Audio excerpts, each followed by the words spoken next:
Now let me discuss about the oxo acids of sulfur. You know the meaning of oxo acid. There is a one double bonded oxygen and the ionizable hydrogen is attached with oxygen. Sulfur is having large number of oxo acids. H2SO3, H2S2O3, H2S2O4, H2S2O5, H2SXO6, X may be 2 to 5, H2S2O7, H2S2O8, H2SO5.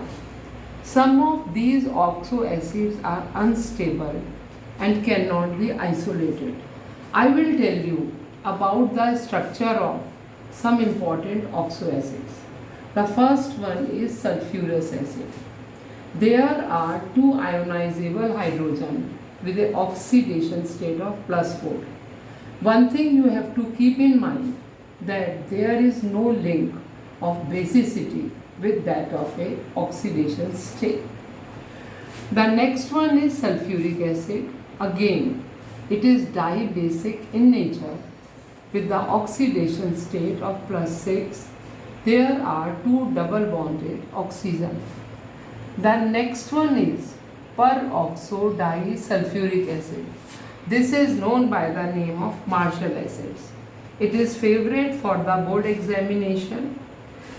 Now, there are two ionizable hydrogens and the two oxygens are linked with each other.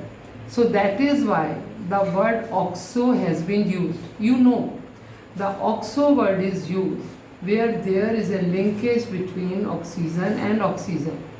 This is also known by the name of Marshall's acid.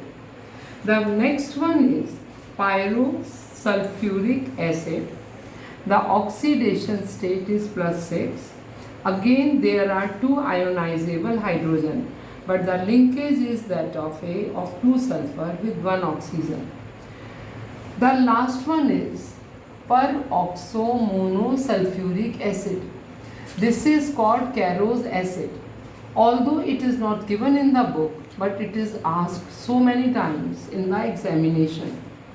There are three ionizable hydrogen and the two oxygens are linked with each other like this.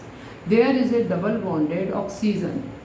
This pyrosulfuric acid is also known by the name of oleum. It is used in the preparation of sulfuric acid. Yesterday, I have already told you about the oxygen, its properties. Now about the sulfur. You go through chapter, learn this chapter, because if you will do it thoroughly, you will get direct question from this chapter. So please go through notes, watch video and do this chapter.